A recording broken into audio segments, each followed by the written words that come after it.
What's up, y'all? It is Amy. Thank you for watching this video. I hope you guys are really liking the new intro. I had to get the copyright up off of it. I like that one so much more.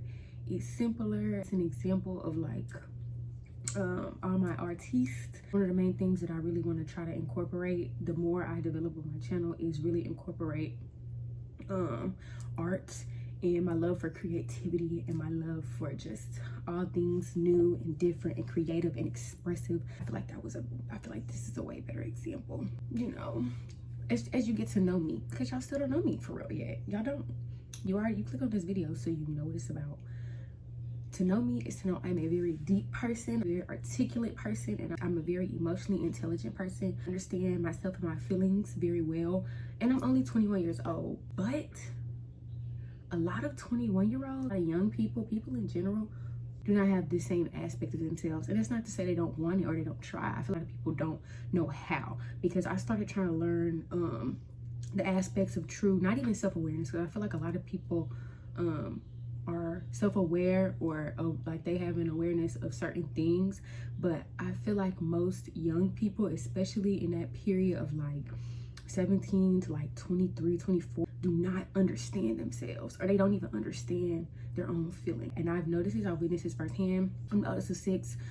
3 of my brothers are teenagers. I've had a lot of friends, I've had a lot of young family, and I see this pattern of a lot of us young people, because I have my own moments still, not understanding our feelings or not being able to fully articulate our own emotions. So today I just want to talk a little bit about that. I'm not going to tell you exactly how to do it yourself, but I'm just going to talk about some of the things that help me understand myself and my feelings, and to be able to articulate my feelings to help build better relationships. Because sometimes you're just feeling your feelings and all you know is you feeling how you feeling, and you can't explain. It's okay, just feel your feelings, definitely. But sometimes you want to put a word, you want to put a name to what you're feeling, and I'm gonna talk about how I'm able to do that so well, if I say so myself. The first part of being able to understand your own feelings and understand yourself and articulate yourself is self-awareness. Self-awareness is key. And a lot of us young people love to hang out with our friends. Not everybody likes to party, not everybody likes to drink, but a lot of us just like to be in the presence of other people. That is a part of human nature. Self-understanding also involves a whole lot of solitude and sitting with yourself. Just sitting with yourself and thinking about yourself, because a lot of time when we sit by ourselves, what we doing? Like your mom said, you on that phone. It's that phone. But really, I just want to like put it on your mind to maybe sometimes try to unplug. Maybe sometimes sit there in silence. Maybe sometimes sit there and just listen to some music. Just think about yourself and think about how you're feeling. And the moment that you do this, all of a sudden, all these new thoughts start to transpire. And you start to think, okay, this is how I'm feeling. And the more you think, the more you can put words to this. If you haven't even got there yet, you're like, if I'm sitting with myself and I'm not thinking, like I can't even produce these thoughts, I just know how I'm feeling. I'm sitting in your chest and your cortisol levels is high. How can you bring about self-awareness, you ask, right?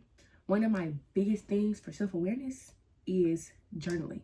And that's the biggest reason how I can understand how I feel. I started journaling when I was like I've been consistently journaling. I can date my journals back to 6th grade. I started talking about my feelings and feeling how I'm feeling, my little diary. I used to read like Junie B. Jones, Diary of a Wimpy Kid, Dork Diaries, like all those different things. This is my own little interest, but it caused me to fantasize and think, and that helped me. In turn, reading those type of books, it helped me, like I just started journaling.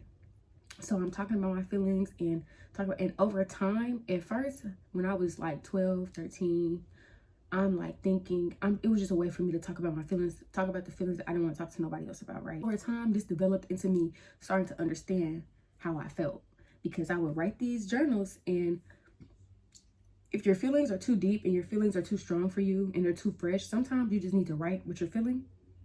Just write words, close the book, and leave it alone. And you'll feel better. Journaling is a tool for self-help. I don't think it's the center of self-help. I don't think that it's necessarily for everybody. I just think that there's something that if you're having trouble with that, you should definitely look into that. Sometimes maybe you're stressed, but some people just want to write, because for a long time, sometimes I just would write and I would never look back at my stuff. However, if you want to like encourage understanding yourself, you write these feelings down and you read them. Sometimes I would go back and I would read them, and I would just realize they're like, I'm not articulating myself well. It doesn't make any sense. And This is how other people feel. If you're reading it and it didn't make no sense to you and you thought it, other people are going to feel the exact same way. When you're expressing yourself to them, they're not going to understand what you're talking about because you don't even understand what you're talking about. So if you look at that, and when you read that, actually you have something tangible to look at, because feelings are all up here. You don't want to live too much up here. You have something tangible to look at, something to reflect upon, and you kind of see it. Almost help you put yourself outside of your own shoes in a moment and just kind of look. And now I'm going to move on to that. So if you're journaling and you're reflecting and you're doing that, now try to put yourself in other people's shoes. Because the main thing in articulating yourself and explaining yourself is you did not say what you thought you said. You said what they thought they heard. That's what you said. Because in this world up here, you only have your mind. But in this outside world, you are a victim to perception. You're not defined by what other people think of you. But as far as articulating your emotions and getting other people to understand you and understand how you feel, for the most part, when you say things, you did not say what you think you said. You said what they heard, because that's how they're going to process it. And if this is just an innocent bystander or like a random person or a person that is not of significance to you, that does not matter. But if this is a person that you care about, if this is somebody that you have a rapport with, somebody you care, because let's face it, we care what some people think of us, the people that we love most, right? You have to be more sensitive to that. Not even sensitive in a way of like you have to walk on eggshells, but you have to really think carefully about what you're saying. But to think carefully about what you're saying, you have to understand your own self. So that's why journaling can help that. But how do you understand certain feelings and certain things, right, when you're journaling? Broaden your vocabulary. Read some books. Read some articles. Produce that curiosity. Feed that curiosity that you might have. If you have a random question in your head, don't go ask the next person. Google. Use Google. Use Google. So many people in this generation misuse the internet. It is an infinite source of knowledge, good and bad. No, you cannot trust everything, but I guarantee if you have questions about yourself, you have questions of why you're feeling the way you're feeling sometimes you could just Google something. You could Google like, what are the causes of this? Like, Google different emotions. Google emotional intelligence. If you got a feeling somebody's mistreating you, Google narcissism. Like, start reading. Read. Think. Evoke some thought. There's, instant dopamine is so common these days with these phones. There's just instant gratification that a lot of people, they don't want to look for answers. They don't want to be curious. They want everything handed on a plate to them. And that's just not how the world works in the real world. Depression and anxiety rates are so high right now. And it's because of that. Because we're so used to that instant gratification. Unplug. Put your phone down. Go touch some grass. Go on a walk. Just, that goes back to solitude sometimes. Just interact with the world. Interact with what's in front of you. Because living up here and being consumed by the internet, because the internet isn't real. It's not real. Me sitting right here, it's not real. You're just looking at it. If you look up, just look up, and you'll see a beautiful world around you. And if you interact with that, scientifically, the chemicals within your body, do some research on it. I'm not gonna sit here and explain it, but do some research on it. You will instantly be happier, you'll instantly understand yourself better, and you'll instantly be able to articulate yourself better. And if you go and you read some more, you try to get a word a day app, look at it. You'll start realizing there are words and definitions to things that you didn't even know existed. And now you're thinking, right, who wants to be alone all the time? Who wants to sit by themselves all the time? Who wants to sit with themselves all the time and just think? Who wants to do that? I don't even mean just that. Find a hobby. That's, if you don't take anything away from this, take away that, a hobby. Journaling can be a hobby. For me, it's a hobby. It don't have to be a hobby for you, but find a hobby. Find something that you like doing. Paint, draw. It don't even have to be something like that, like weld. Go take a pottery class, interact. Once again, just interact with the world. Find your hobby. You do all these things.